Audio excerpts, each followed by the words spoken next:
Shalom, selamat pagi jemaat Tuhan. Berjumpa kembali dalam doa pagi online. Ku berbahagia.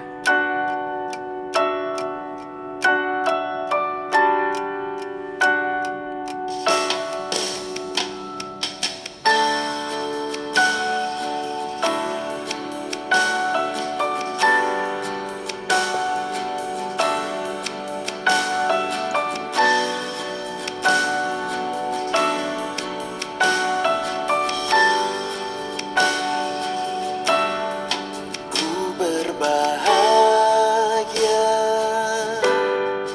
yakin teguh, Yesus abadi, kepunyaanku. Aku warisnya, ku ditebus, ciptaan baru, Roh Kudus.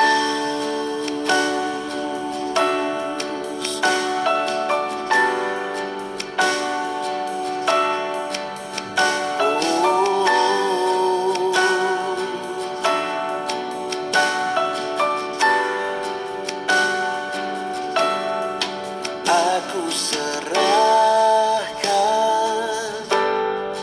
diri penuh dalam Tuhanku, hatiku teduh sambil menyongsong kembalinya. Ku diliputi anugerah. Aku bernyanyi bahagia, memuji Yesus selamanya. Aku bernyanyi bahagia, memuji Yesus selamanya.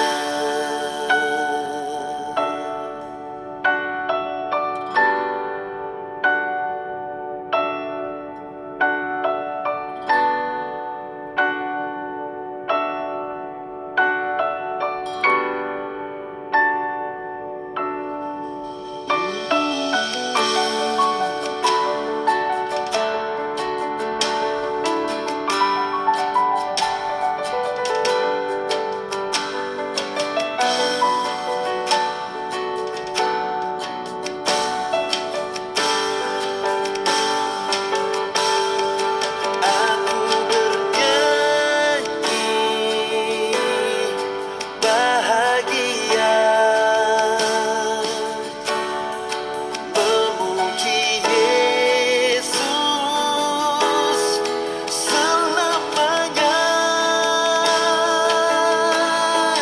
Aku bernyanyi bahagia, memuji Yesus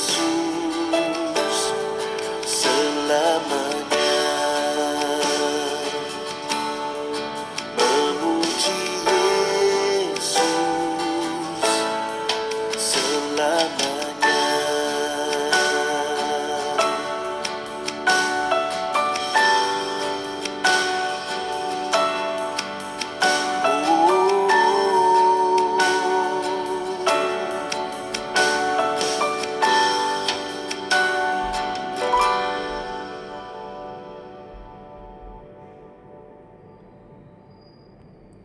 Tiba waktunya untuk kami merenungkan firman-Mu. Firman-Mu lah suluh dan terang bagi jalan kami. Dalam nama Tuhan Yesus Kristus. Amin. Bapak Ibu, kita lanjutkan renungan firman pada pagi hari ini. Hari ini saya akan menyampaikan seri 7 berkat kebahagiaan karena Injil yang ada di Roma pasal 5 ayat 1 sampai yang ke-11. Saya sampaikan 7 hari berturut-turut setiap berkatnya. Untuk itu, mari kita baca Roma 5 ayat 1 sampai 11. Demikian firman Tuhan. Sebab itu, kita yang dibenarkan karena iman, kita hidup dalam damai sejahtera dengan Allah, oleh karena Tuhan kita, Yesus Kristus. Oleh Dia kita juga peroleh jalan masuk oleh iman kepada kasih karunia ini. Di dalam kasih karunia ini kita berdiri dan kita bermegah dalam pengharapan akan menerima kemuliaan Allah. Dan bukan hanya itu saja, kita malah bermegah juga dalam kesengsaraan kita. Karena kita tahu bahwa kesengsaraan itu menimbulkan ketekunan, dan ketekunan menimbulkan tahan uji, dan tahan uji menimbulkan pengharapan, dan pengharapan tidak mengecewakan. Karena kasih Allah telah dicurahkan di dalam hati kita oleh Roh Kudus yang telah dikaruniakan kepada kita. Karena waktu kita masih lemah, Kristus telah mati untuk kita, orang-orang durhaka, pada waktu yang ditentukan oleh Allah. Sebab tidak mudah seorang mau mati untuk orang yang benar, tetapi mungkin untuk orang yang baik ada orang yang berani mati.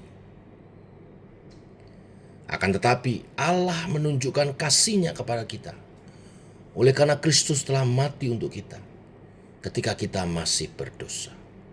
Lebih-lebih karena kita sekarang telah dibenarkan oleh darah-Nya, kita pasti akan diselamatkan dari murka Allah. Sebab jikalau kita, ketika kita masih seteru, diperdamaikan dengan Allah oleh kematian anaknya, lebih-lebih kita yang sekarang telah diperdamaikan pasti akan diselamatkan oleh hidupnya. Dan bukan hanya itu saja, kita malah bermegah dalam Allah oleh Yesus Kristus Tuhan kita. Sebab oleh Dia kita telah menerima perdamaian itu. Amin. Sampai di sini pembacaan kita. 7 berkat kebahagiaan menurut Injil. Ini berbeda dengan konsep kebahagiaan menurut dunia. Apa yang dunia sebut sebagai kebahagiaan adalah biasanya bicara tentang sewaktu kita memegang kendali atas hidup kita, atau sewaktu kita menjaga keadaan di sekitar kita tetap menguntungkan bagi kita. Dalam situs web www.happiness.com dituliskan, di situ tercantumkan 5 komponen terutama untuk bahagia. Saya daftarkan buat saudara. Ada 5. 5 itu berbicara tentang yang pertama, bisa memiliki kebutuhan dasar. Makanan, tempat tinggal, kesehatan yang baik, dan keamanan. Yang kedua, tidur yang cukup. Mungkin ini kata-kata hikmat bijak untuk banyak kita yang kurang tidur sehingga stres. Yang ketiga, memiliki hubungan yang penting. Maksudnya, jangan menjalin hubungan dengan orang-orang yang menyulitkan. Hindari segala jenis hubungan yang toksik, menyakiti saudara dan merugikan. Yang keempat, perlakukan orang lain dan diri sendiri dengan penuh belas kasihan. Yang kelima, miliki pekerjaan yang menarik dan memuaskan. Jadi jika Anda bekerja di bidang yang tidak disukai, keluar dan cari pekerjaan baru yang Anda sukai. Ini konsep kebahagiaan menurut dunia.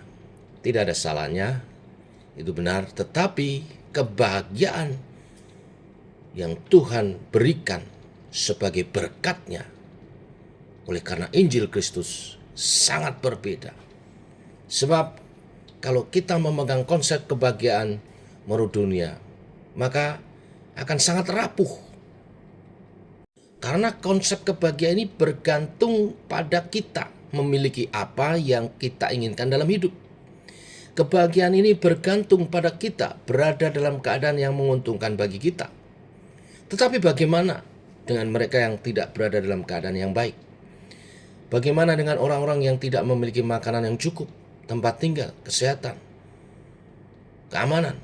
Bagaimana dengan mereka yang membutuhkan uang untuk menghidupi keluarga, tetapi tidak memiliki kebebasan untuk memilih pekerjaan yang menarik atau memuaskan dia? Apakah mereka ditakdirkan untuk tidak bahagia?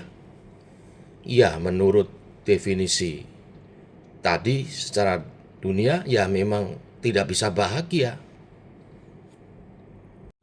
Tetapi ini kabar baiknya pagi hari ini. Kebahagiaan yang Tuhan sediakan melalui Injilnya adalah kebahagiaan kekal, adalah kebahagiaan yang melebihi konsep dunia itu. Dalam perikop yang kita baca tadi ayat 1 sampai dengan yang ke-11, kita menemukan 7 berkat kebahagiaan Injil Tuhan. Hari ini cukup satu dulu. Yang pertama yaitu kebahagiaan yang diberikan oleh Injil Tuhan adalah damai sejahtera dengan Allah. Roma 5 ayat 1 tadi mengatakan, sebab itu kita yang dibenarkan karena iman, kita hidup dalam damai sejahtera dengan Allah oleh karena Tuhan kita, Yesus Kristus. Memiliki damai sejahtera adalah obsesi universal dari manusia. Setiap kita mendamaikan damai sejahtera. Ketika kita mendengar apa yang terjadi, perang antara Amerika dengan Iran, dan sebelumnya Israel dengan Palestina, dan sebelumnya juga Rusia dan Ukraina, kita berduka. Ketika kita mendengar penembakan massal, pembunuhan, kita berduka. Kita tahu bahwa ada sesuatu yang salah. Kita menginginkan damai sejahtera. Dan ayat ini menawarkan damai sejahtera kepada kita. Tetapi perhatikan ayat ini dengan baik. Paulus tidak mengatakan damai sejahtera itu untuk semua orang. Tetapi damai sejahtera itu hanya bagi mereka yang telah dibenarkan karena iman. Dengan kata lain, jika kita belum menaruh iman kepada Yesus, damai sejahtera ini bukan untuk kita. Damai sejahtera ini hanya untuk mereka yang telah percaya Yesus sebagai Tuhan dan Juru Selamat. Dan waktu kita menaruh iman kita kepada Yesus, maka kita akan memiliki damai sejahtera dengan Allah itu. Mengapa damai sejahtera dengan Allah sangat penting? Karena alasan utama mengapa hidup kita itu begitu kacau adalah karena kita itu berdosa terhadap Allah. Kita memberontak melawan Allah. Dan kita tidak hanya berdosa terhadap Allah, tetapi kita juga dilahirkan sebagai orang-orang berdosa karena dosa keturunan. Sejak kita lahir, kita adalah musuh Allah. Tidak ada satupun dari kita yang lahir tanpa dosa. Karena manusia pertama, manusia yang telah jatuh di dalam dosa, Adam dan Hawa. Dan seluruh keturunan umat manusia dilahirkan dalam keberdosaan. Saya beri contoh.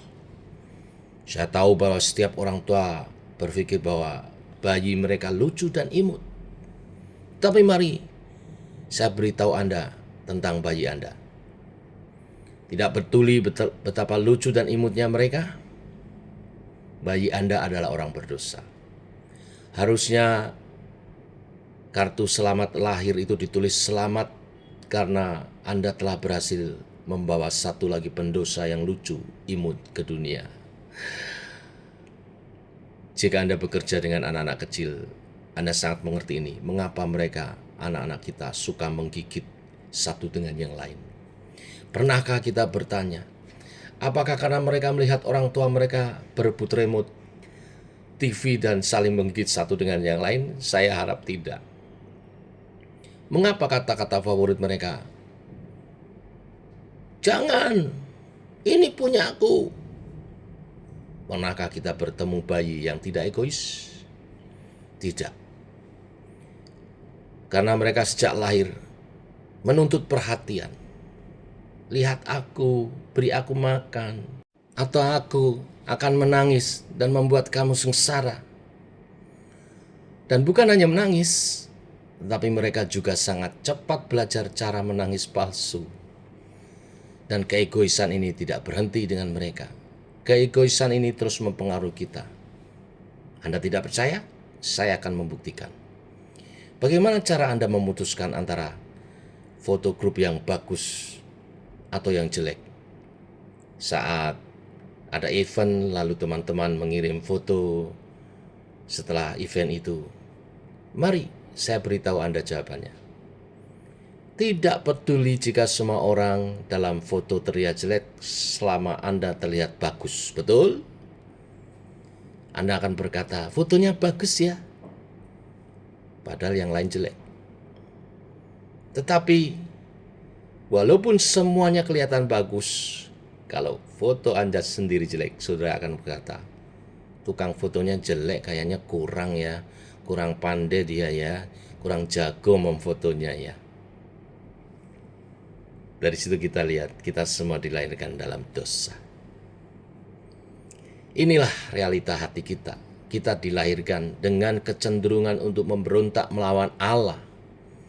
Dan itulah sebabnya kebutuhan terbesar kita dalam hidup adalah untuk didamaikan dengan Allah.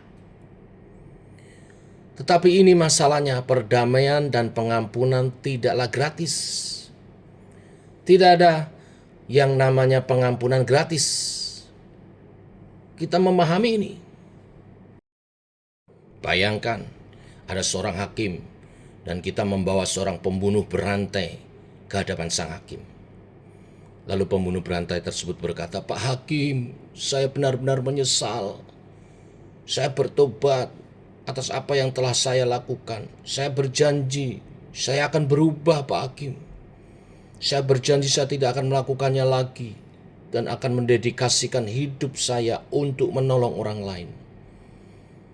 Dan kemudian sang hakim berkata, "Oh, begitu ya. Aku bisa melihat ketulusan penyesalanmu, pertobatanmu. Kalau begitu, aku bebaskan kamu dari hukuman sekarang juga. Kamu tidak perlu membayar untuk kejahatan yang telah kamu lakukan. Kamu bebas." Apa yang akan kita lakukan? Kita akan sangat marah. Kita akan menuntut sang hakim itu untuk dipecat. Mengapa? Karena kita tidak akan memiliki masyarakat yang baik jika kejahatan tidak dihukum. Kita menginginkan keadilan. Benar, saudara? Begitu pula dengan Allah. Kita tidak dapat memiliki alam semesta yang baik jika tidak ada keadilan. Allah tidak bisa dengan begitu saja berkata, "Jadilah pengampunan," dan pengampunan terjadi. Keadilan menuntut bahwa ada harga yang harus dibayar untuk setiap kesalahan. Dan inilah kabar baik dari Injil, bahwa Yesus datang untuk mendamaikan kita dengan Allah. Yesus datang untuk melakukan apa yang kita tidak bisa lakukan. Yesus datang untuk menyelamatkan kita dari dosa-dosa kita. Yesus menghidupi kehidupan yang sempurna yang tidak bisa kita lakukan. Dia memenuhi semua persyaratan hukum Allah dan dia mati di kayu salib untuk menanggung hukuman yang Anda dan saya pantas terima atas dosa-dosa kita terhadap Allah. Sehingga ketika kita menaruh iman kepadanya, kita diperdamaikan dengan Allah. Paulus mengatakan bahwa ketika kita menaruh iman kita kepada Yesus, kita dibenarkan. Dan kata dibenarkan berarti bahwa Allah memperlakukan kita seolah-olah kita tidak pernah berbuat dosa. Ya, di mata Allah kita sempurna dan tak bercacat karena pengorbanan Kristus. Pembenaran berarti bahwa ketika kita menaruh iman kita kepada Yesus, saat itu juga kita tidak bercacat di mata Allah, sama seperti halnya tidak pernah melakukan dosa. Allah tidak lagi marah terhadap kita. Kita memiliki damai sejahtera mutlak dengan Allah karena apa yang telah Yesus lakukan. Dan damai sejahtera ini bukan perasaan subjektif dari hati. Damai sejahtera ini adalah realitas objektif yang telah dicapai oleh kematian dan kebangkitan Kristus. Kita harus mengerti ini. Mungkin Anda bertanya-tanya mengapa kita selalu membicarakan salib. Ya, sebab salib Yesuslah satu-satunya alasan kita dapat dibenarkan di hadapan Allah. Tidak ada damai sejahtera dengan Allah tanpa salib. Dengan disalibnya Yesus telah membelinya untuk kita. Yang harus kita lakukan adalah menaruh iman kepada Yesus. Itu saja. Damai sejahtera dengan Allah bukanlah sesuatu yang harus kita capai. Ini adalah sesuatu yang telah dilakukan untuk kita. Itulah mengapa kita menyebutnya sebagai Injil. Injil bukanlah nasihat yang baik. Injil adalah kabar baik tentang apa yang Yesus telah lakukan untuk kita. Inilah berkat kebahagiaan karena Injil yang pertama, yaitu diperdamaikan dengan Allah. Mari kita berdoa. Bapa, kami mengucap syukur oleh karya pengorbanan Yesus Kristus Tuhan Juru Selamat kami. Kami telah diperdamaikan dengan Engkau Bapa. Dosa-dosa kami tidak Engkau perhitungkan. Bahkan Engkau memberi kami karunia anugerah hidup kekal. Biarlah anugerah hidup kekal ini kami kerjakan dalam takut dan gentar, dalam kesungguhan hati, dalam rasa syukur. Kami mengerjakan keselamatan yang telah Engkau berikan, anugerahkan melalui Yesus Kristus Tuhan kami. Allah Roh Kudus, bimbinglah kami berjalan dalam rencana Tuhan, rancangan di dalam Yesus Kristus, rancangan damai sejahtera dan kemuliaan, dan digenapi atas hidup kami, sehingga hidup kami memuliakan Tuhan dan menjadi berkat. Inilah doa kami menyertai sepanjang hari ini. Kami bekerja berkarya untuk kemuliaan nama Tuhan. Berkatilah setiap anggota keluarga dari GKI Sema, orang tua, anak, suami istri dalam perlindungan Tuhan. Berkatilah apa yang dikerjakan tangan kami buat menjadi berhasil bagi kemuliaan nama-Mu. Terima kasih Tuhan. Dalam nama Tuhan Yesus Kristus. Amin. Demikian saudara, doa pagi kita. Selamat pagi. Shalom.